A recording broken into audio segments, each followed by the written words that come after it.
Hello everyone, কি অবস্থা সবার? আশা করি আপনারা সকলে ভালো আছেন। আজকের ভিডিওতে আপনারা জানতে পারবেন আপনাদের বাসা বাড়িতে আপনারা ইলেকট্রিক তারগুলো কিভাবে টানবেন। আপনারা দেখতে পাচ্ছেন আমাদের হাতে যে কয়েলগুলো, এই কয়েলগুলো আমরা সুন্দরভাবে বাঁধাই করে নিব।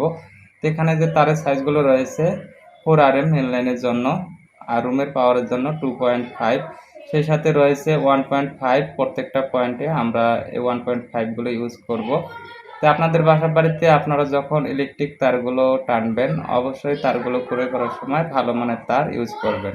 ভুল করেও নর্মালি তার দিয়ে আপনারা ইলেকট্রিক কাজগুলো করবেন না, এতে করে আপনাদের বাসা বাড়িতে বড় ধরনের দুর্ঘটনা হতে পারে। আমাদের এখানে যেহেতু 12টা রুম রয়েছে, 12টা রুমে আমরা সেপারেট হিসাবে ইলেকট্রিক পয়েন্টগুলো করে রাখছি, সেই হিসাবে আমরা তারগুলো টানতেছি। আপনারা দেখতে পাচ্ছেন এখানে যে কয়েলগুলো আমরা সুন্দরভাবে বাঁধাই করে নিয়েছি। বাঁধাই যদি না করি সেক্ষেত্রে এলোমেলো অবস্থায় হয়ে যাবে, তাই আমরা বাঁধাই করে নিয়েছি। তো আপনাদের আমি বলতে চাই, আপনারা যখন তারগুলো টানবেন অবশ্যই সুন্দরভাবে গুছিয়ে তারগুলো টানবেন। তো এখানে আমরা যে পয়েন্টগুলো করে রাখছি, ফ্রিজের পয়েন্ট করে রাখছি, রুমের ভেতরে ফ্যানের পয়েন্ট, লাইটের পয়েন্ট, সেই সাথে গিজারের পয়েন্ট, আর প্রত্যেকটা কিচেন রুমে আমরা ব্লেন্ডার, রাইস কুকারের জন্য আমরা পয়েন্টগুলো করে রাখছি, আপনারা দেখতে পাচ্ছেন।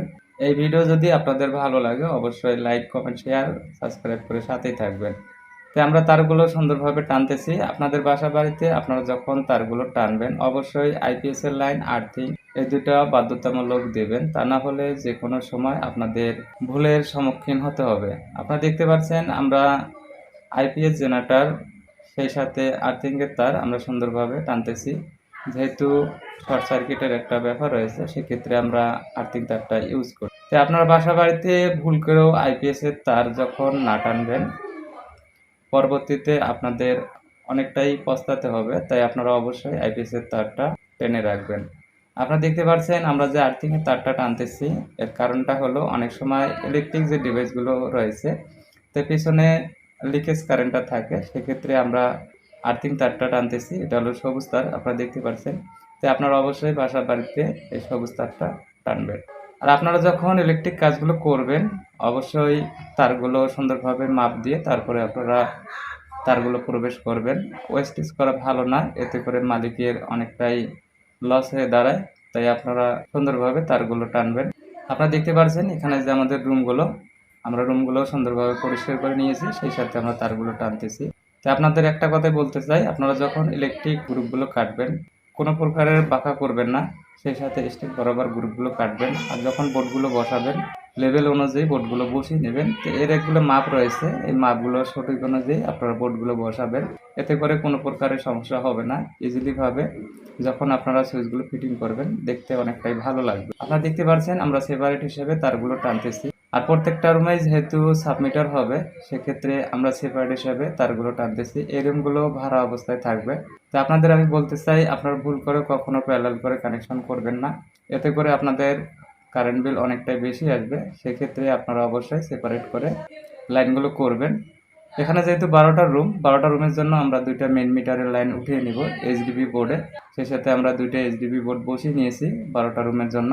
তাই আপনারা এইভাবে কাজগুলো করে নেবেন।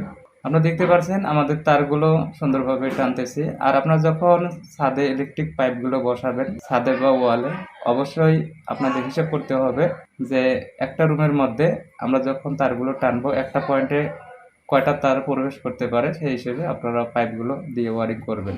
ভুল করে কখনো এই কাজগুলো করবেন না। যদি আপনাদের 8টা থেকে 10টা বা 12টা তার ঢোকে, অবশ্যই সেই হিসাবে আপনারা পাইপগুলো ইউজ করবেন, যাতে করে যখন তারগুলো ভেতরে প্রবেশ করা হয় তারগুলো অনেকটাই যেন লুজ থাকে। যদি লুজ না থাকে, যখন জ্যাম হয়ে যাবে, যে কোনো শর্ট সার্কিট হলে বড় ধরনের একটা দুর্ঘটনা হতে পারে। তাই আপনার তারগুলো পাইপের ভেতরে যখন প্রবেশ হবে অবশ্যই যেন লুজ ফিটিং থাকে, এতে করে অনেকটাই উপকারে আসবে। তাই আপনারা এই ভুলগুলো করবেন না, অবশ্যই সঠিকভাবে কাজগুলো করে নেবেন। আপনারা দেখতে পাচ্ছেন অলরেডি আমরা তারগুলো টানতেছি। তো অনেক বাড়িওয়ালা আছে তার সম্পর্কে অনেকটাই ধারণা নাই, সেক্ষেত্রে সাইজ বোঝে না। তাই আমি আপনাদের বলতেছি, আপনারা যখন বাজারে তার সংগ্রহ করবেন অবশ্যই তারের সাইজ যেটা লিস্টে থাকবে ওইটাই আনার চিন্তা ভাবনা করবেন। তো অনেক সময় যদি 4 RM লেখা থাকে সেক্ষেত্রে 30 দিয়ে দেয়, 2.5 যদি থাকে সেক্ষেত্রে আপনাদের 20 দিয়ে দেয়, 1.5 যদি লেখা থাকে সেক্ষেত্রে আপনাদের 10 দিয়ে দেয়। তো এই ভুলগুলো কখনো করবেন না, যেটা লিস্টে লেখা থাকবে ওই হিসেবে আপনার তারগুলো সংগ্রহ করবেন। এই ভিডিও যদি আপনাদের ভালো লাগে অবশ্যই আপনাদের মতামতগুলো কমেন্টে জানিয়ে দিবেন। আশা করি আপনারা সকলে ভালো থাকবেন, সুস্থ থাকবেন। আল্লাহ হাফেজ।